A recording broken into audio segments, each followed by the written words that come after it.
Eric.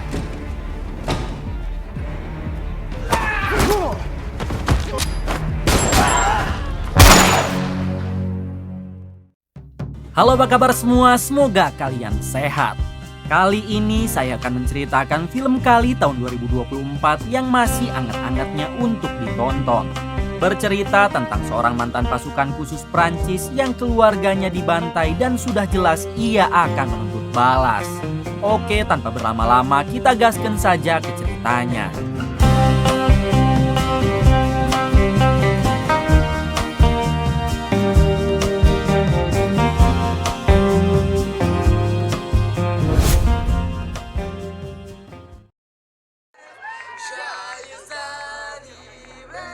Di awal film memperlihatkan sebuah video satu keluarga yang sedang bermain di taman.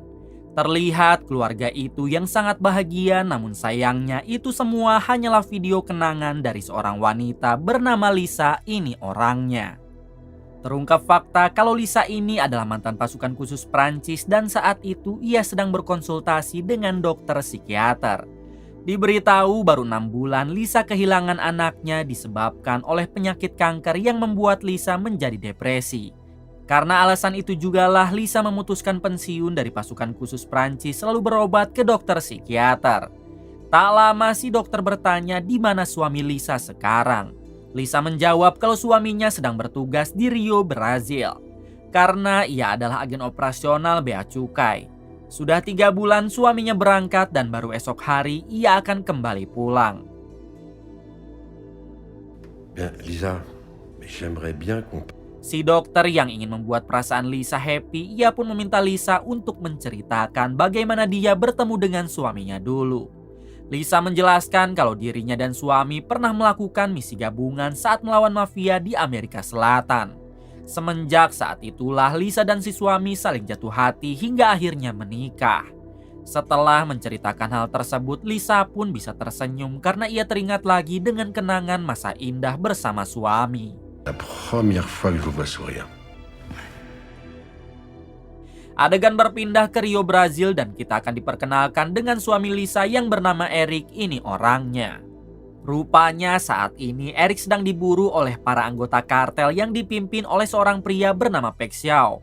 Meskipun Eric sempat melawan mereka semua, namun pada akhirnya Eric berhasil dikepung lalu dihabisi.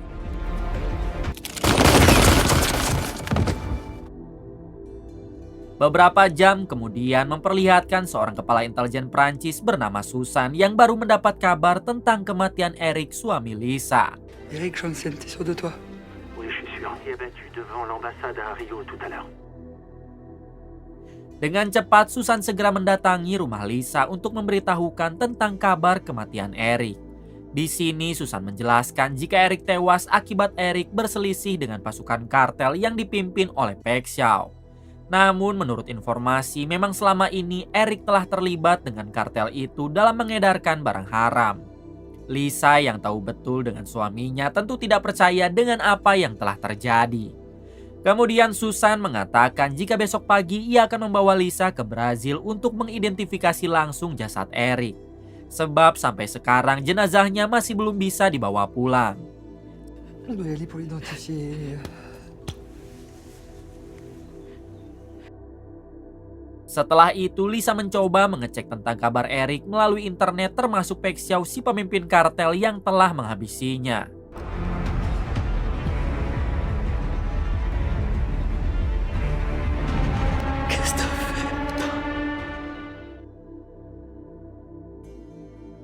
Malam harinya Lisa pun kembali depresi karena baru saja anaknya pergi, sekarang suaminya ikut meninggalkan Lisa. Perasaan depresi itu akhirnya membuat Lisa nekat ingin melakukan hal bodoh sekarang juga. Namun untungnya Lisa tidak cukup berani untuk melakukan hal tersebut.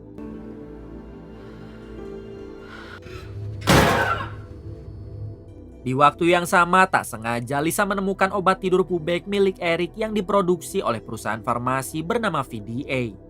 Hingga Lisa memutuskan untuk meminum dalam jumlah banyak berharap ia bisa pergi menyusul Eric dan juga anak mereka.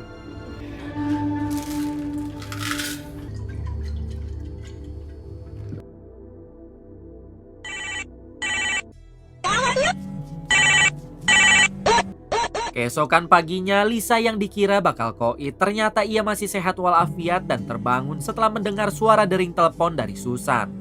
Di sini Lisa tampak heran karena seharusnya ia koit atau overdosis, tapi Lisa cuma mengalami sedikit pusing. Saat panggilannya diangkat, rupanya Susan meminta Lisa agar bersiap karena 2 jam lagi mereka akan berangkat ke Rio, Brazil.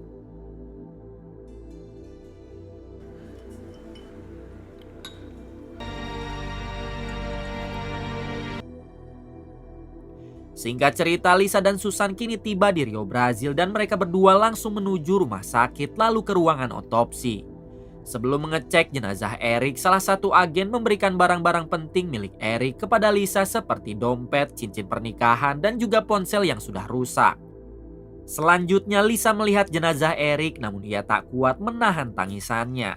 Karena di sekujur tubuh Eric banyak sekali luka tembak. Tentu saja adegan ini harus disensor sebab akan sangat mendolar kuningkan.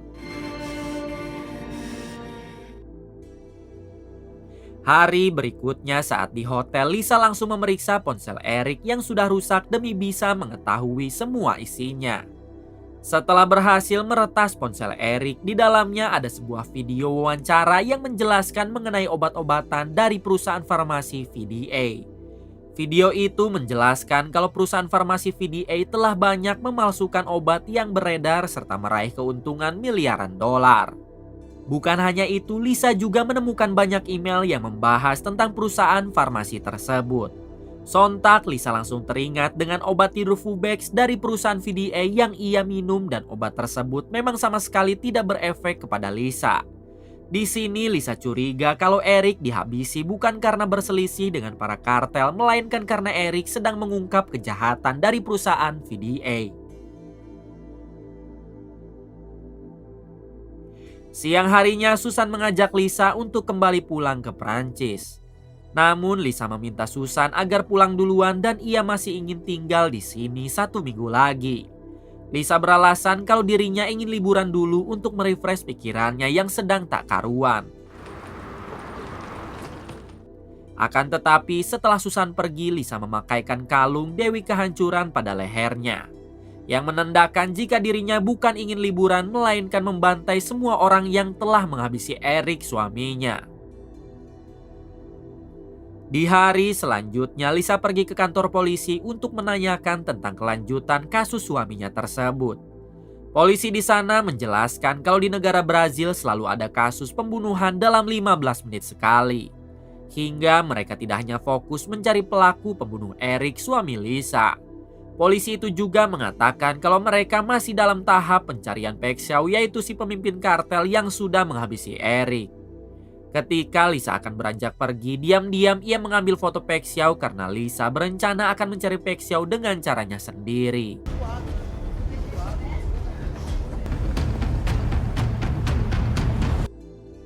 Setelah itu Lisa mendatangi sebuah kontrakan kumuh sebab Lisa akan tinggal di sana untuk beberapa hari ke depan. Pagi harinya Lisa tak sengaja melihat seorang pengedar bersenjata sedang menjual barang haram kepada kliennya. Kemudian Lisa turun dari kontrakan dan menghampiri si pengedar tersebut.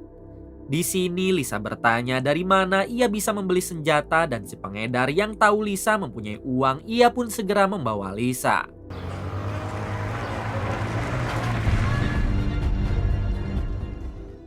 Ternyata Lisa dibawa ke sebuah tempat penjualan senjata ilegal yang berkedok sebagai penjahit. Ibu-ibu ini yang merupakan pemimpin di sana bertanya mengenai Lisa yang mempunyai uang berapa. Setelah Lisa mengeluarkan gepokan uang, si ibu itu pun segera menyuruh anak buahnya untuk mengeluarkan persenjataan. Namun saat melihat tingkah Lisa, si ibu tiba-tiba curiga kalau Lisa adalah seorang polisi hingga tak lama anak buah si ibu menodong Lisa, namun inilah yang terjadi.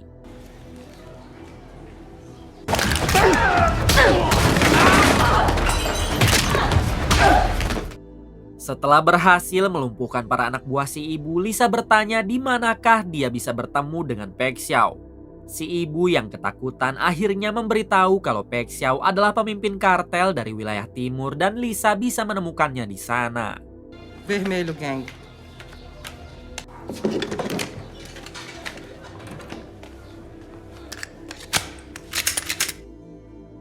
Selang beberapa saat, Lisa telah sampai di sana dan ia mencoba bertanya kepada para warga mengenai di mana Pek Xiao berada. Namun karena Pek Xiao merupakan orang yang sangat disegani di wilayah timur, alhasil tidak ada satupun warga yang mau memberitahukannya. Sampai di suatu kesempatan, Lisa bertanya kepada seorang wanita yang sedang menggendong anak. Si wanita yang mempunyai dendam pribadi kepada Pek Xiao, akhirnya ia pun memberitahukan lokasi tongkrongan Pek Xiao.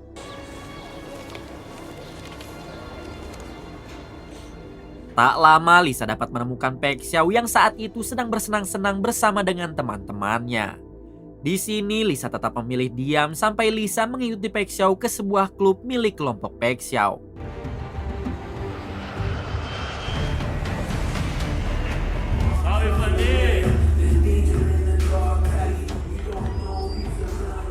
Sesampainya di sana, barulah Lisa menghampiri Pek Xiao dan memberikan sebuah foto.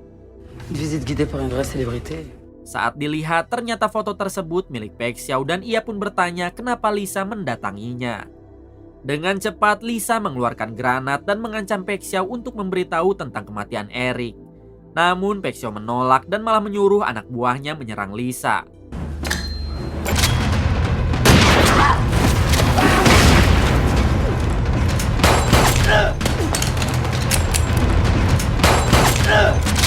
Pada akhirnya Lisa berhasil meratakan semua anak buah Pek Xiao termasuk memojokkan Pek Xiao. Di sini Lisa kembali bertanya kenapa Pek Xiao menghabisi Eric, tapi Pek Xiao masih belum mau membuka mulut.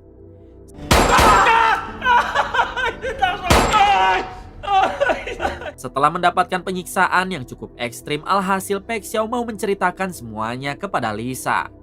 Ternyata Pek Xiao hanya diperintah oleh seseorang dan Pek Xiao jugalah yang sudah memfitnah Eric dengan menaruh barang haram di saku Eric.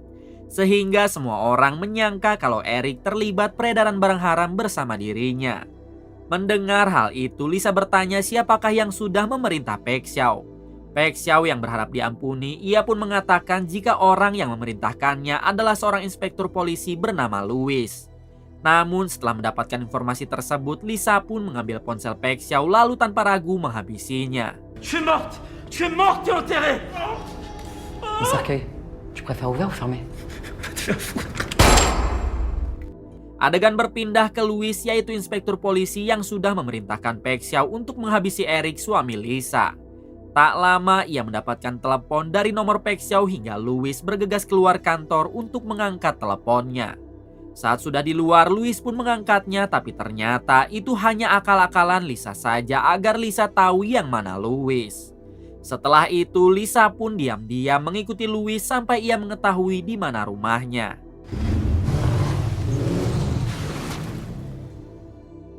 Keesokan harinya saat Louis keluar rumah, tiba-tiba ia dimintai uang sumbangan oleh seorang bocil. Louis yang merasa risih, ia pun langsung menyuruh bocil tersebut pergi, tapi si bocil malah melemparkannya kotoran. Tentu saja Louis kesal hingga ia mengejar si bocil.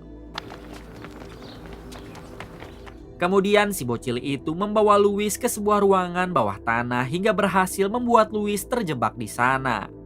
Kemudian Louis baru menyadari jika ruangan tersebut sudah dipenuhi dengan bensin hingga di waktu yang sama muncullah Lisa menghampiri Louis. Rupanya Lisa lah yang sudah membayar bocil tadi demi bisa menjebak Louis di ruangan tersebut. Lalu Lisa mengeluarkan korek api sambil bertanya kenapa Louis menginginkan kematian Eric. Louis yang takut akhirnya mengatakan jika dirinya juga hanya diperintah oleh seseorang bernama Arthur. Arthur merupakan pengusaha di bidang pengamanan atau pengawalan bagi orang-orang kaya. Sementara alasan Louis mau diperintah oleh Arthur karena Arthur sering memberikan jatah bulanan kepada kepolisian. Kemudian Lisa meminta ponsel Louis agar ia bisa menghubungi Arthur. Namun setelah ponselnya diberikan, inilah yang dilakukan Lisa sebagai bentuk pembalasannya. Pas moi.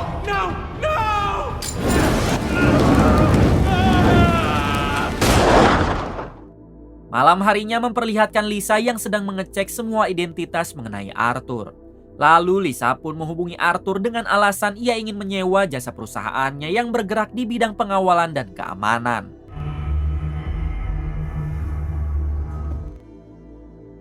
Keesokan harinya Lisa mendatangi perusahaan Arthur dan terlihat Lisa yang sekarang berdandan seperti orang kaya. Anak buah Arthur yang berada di ruangan bawah langsung menyuruh Lisa ke lantai atas sebab nama Lisa sudah ada di dalam daftar pertemuan Arthur.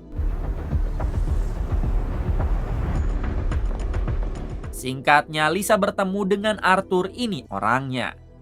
Lisa pun sempat melihat ruangan Arthur yang banyak sekali pancing dan kail sebab Arthur memang sangat hobi memancing. Kemudian Lisa mengatakan jika dirinya datang ingin menyewa jasa perusahaan Arthur dalam mengawal anaknya yang akan bersekolah di Brazil. Di tengah obrolan, Arthur bertanya mengenai apa bisnis yang sedang Lisa jalani. Lisa menjawab jika dirinya mempunyai banyak villa dan hotel di daerah Rio, Brazil. Saat itu juga Lisa menunjukkan villa dan hotel miliknya yang membuat Arthur tiba-tiba ketakutan karena foto tersebut bukan foto hotel melainkan foto Eric. Belum sempat memanggil anak buahnya, inilah yang dilakukan Lisa kepada Arthur sampai membuatnya pingsan. Saat tersadar, ternyata Arthur sudah dalam keadaan terikat di sebuah kursi dan tenggorokannya ada kail pancing tersambung ke gagang pintu. Sehingga apabila ada yang membuka pintu, secara otomatis tenggorokan Arthur akan langsung tercabut. Kemudian Lisa meminta Arthur untuk menceritakan apa yang sebenarnya terjadi kepada Eric. Arthur akhirnya mengatakan kalau dalang dari kasus kematian Eric adalah seseorang bernama Barbosa. Barbosa merupakan bos dari perusahaan farmasi VDA yang selama ini mengedarkan obat-obatan palsu ke seluruh dunia. Dan alasan Barbosa ingin menyingkirkan Eric sebab Eric sedang berupaya membongkar skandal perusahaannya itu. Kemudian Lisa bertanya lagi di mana ia bisa bertemu dengan Barbosa. Arthur menjelaskan kalau Lisa bisa menemui Barbosa lewat anaknya yang bernama Junior dan untuk lebih jelasnya Arthur memberikan sebuah tablet kepada Lisa. Setelah itu Lisa pun dengan berhati-hati keluar dari ruangan Arthur dan tidak lupa ia mengunci pintunya dari luar. Obrigada. Tak lama anak buah Arthur datang tapi mereka mendapati pintu yang sudah terkunci. Karena tidak tahu apa yang sedang terjadi, mereka pun malah mendobrak pintu tersebut yang membuat kail pancing menarik tenggorokan Arthur.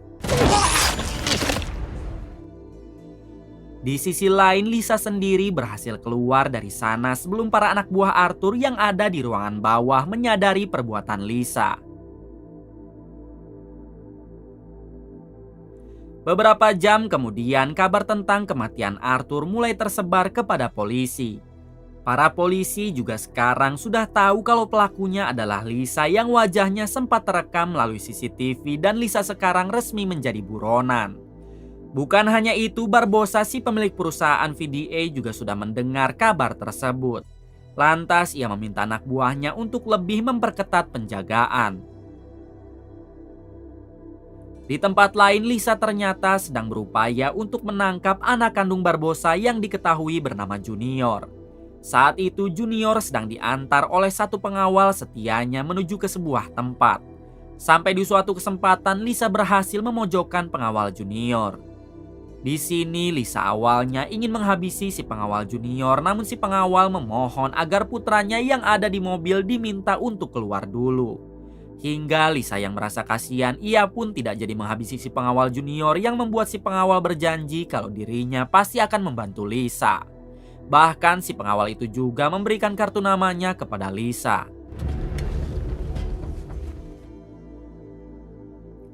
Tak lama kemudian Junior datang tapi ia langsung ditodong oleh Lisa. Dan Lisa menyuruh Junior untuk menyetir mobil. Setibanya mereka di sebuah tempat, Lisa mengungkapkan kalau ia ingin bertemu dengan ayah Junior yang tak lain adalah Barbosa. Lisa juga menjelaskan kalau Barbosa adalah orang yang sudah menghabisi Eric, suami Lisa. Lalu Lisa menyuruh Junior untuk menghubungi ayahnya sekarang juga. Saat tersambung, rupanya yang mengangkatnya adalah tangan kanan Barbosa. Setelah diancam kalau Junior akan dihabisi, ternyata tangan kanan Barbosa sama sekali tidak peduli kepada Junior. Bahkan tangan kanan Barbosa menjelaskan kalau Barbosa juga sebenarnya sudah lama ingin menyingkirkan putranya itu, hingga inilah yang dilakukan Lisa. Please send Junior my condolences.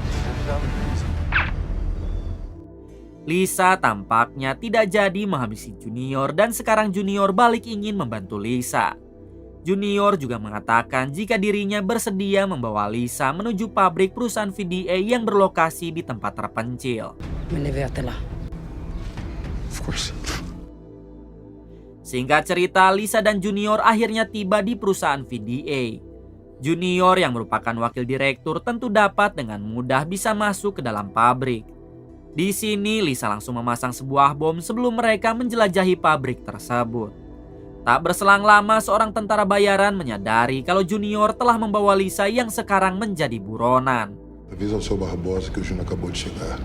Sementara itu Junior menjelaskan kalau pabrik ini dilindungi juga oleh Menteri Kesehatan, sehingga Barbosa bisa mengedarkan obatnya ke seluruh negeri.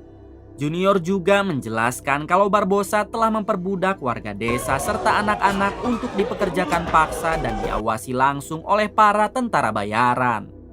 Kemudian saat Lisa dan Junior memasuki ruangan pengepakan obat, tiba-tiba ia dihentikan oleh salah satu tentara bayaran hingga tanpa ragu Lisa pun menghabisinya. Quem é você? Setelah itu Lisa meminta kepada semua warga desa agar cepat meninggalkan pabrik sekarang juga. Lalu Lisa kembali menghabisi satu tentara bayaran. Kemudian Lisa juga tidak lupa meledakkan setiap ruangan yang ada di sana dengan sebuah granat.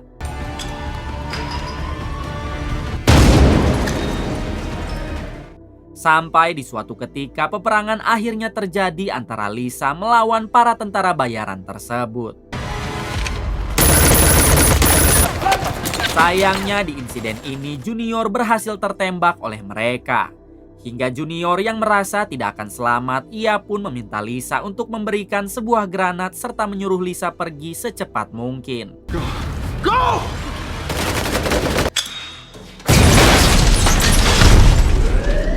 Tak lama kemudian Lisa tiba-tiba teringat dengan mendiang suami dan anaknya yang sudah meninggal. Sampai pada akhirnya Lisa memutuskan untuk menekan pemicu bom agar meledak bersama dirinya. Selang beberapa saat, para penduduk desa pun berkumpul menghampiri Lisa yang sedang terbaring. Mereka yang berharap Lisa bisa diselamatkan dengan segera membawanya ke salah satu rumah milik penduduk.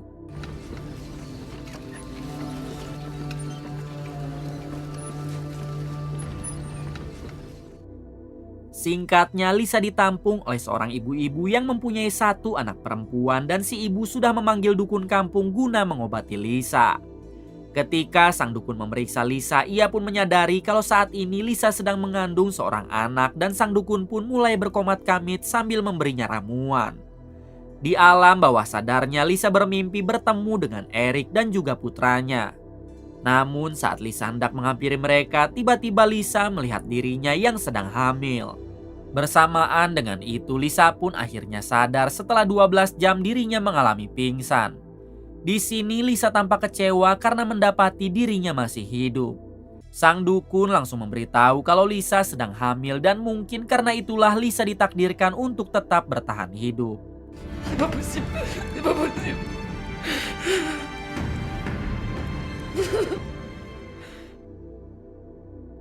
Beberapa hari kemudian memperlihatkan Lisa yang sekarang sudah membaik dan ia berjalan-jalan di area sekitar desa. Sampai Lisa bertemu dengan para penduduk yang kulit dan tubuhnya terlihat aneh. Ternyata sebagian para penduduk di sana telah dipaksa oleh para tentara bayaran untuk menguji obat-obatan dari pabrik VDA. Setelah itu Lisa mencoba menghubungi Susan, si ketua intelijen Prancis, dan langsung menceritakan apa yang telah terjadi termasuk Lisa yang sekarang menjadi buronan di negara Brazil. Hingga Susan berinisiatif akan mengirim pasukan untuk melakukan ekstrasi atau penjemputan terhadap Lisa.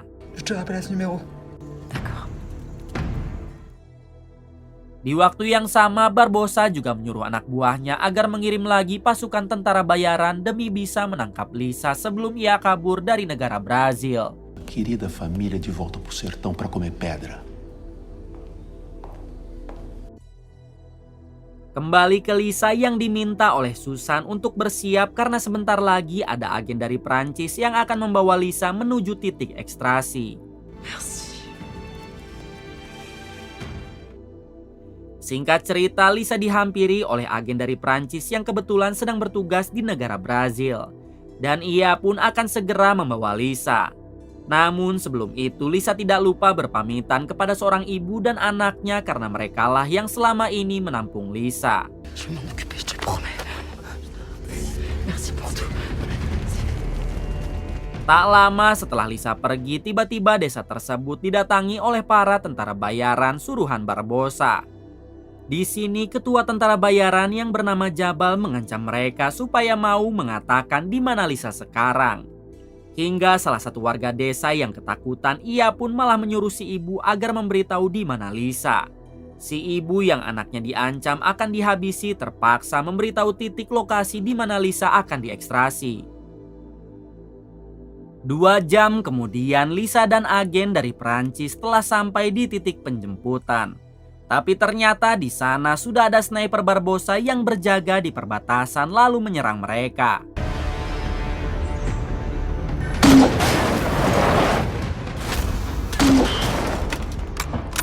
Untungnya di waktu yang sama tim penjemputan tiba dan langsung melumpuhkan sniper tersebut. Ketika tim penjemputan turun untuk membawa Lisa, tiba-tiba muncul pasukan Jabal, si ketua tentara bayaran, hingga terjadilah peperangan di antara mereka.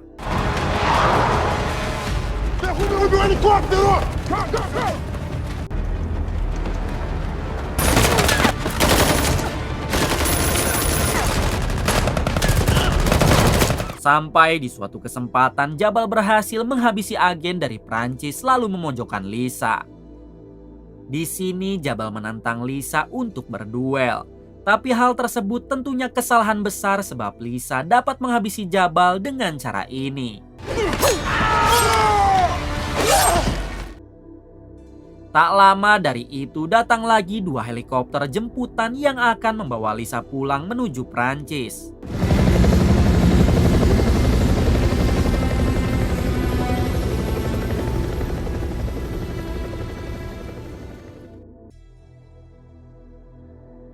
Singkat cerita, Lisa telah sampai di negaranya dan ia pun langsung disambut oleh Susan. Beberapa hari kemudian memperlihatkan Barbosa yang sedang melihat berita mengenai Menteri Kesehatan yang sekarang sudah ditangkap dan akan diadili. Di dalam berita itu juga pemerintah internasional telah resmi menjadikan Barbosa sebagai buronan. Di waktu yang sama tiba-tiba Lisa melakukan video call kepada Barbosa. Di sini Lisa mengatakan jika Barbosa tidak akan bisa lepas dari pantauannya.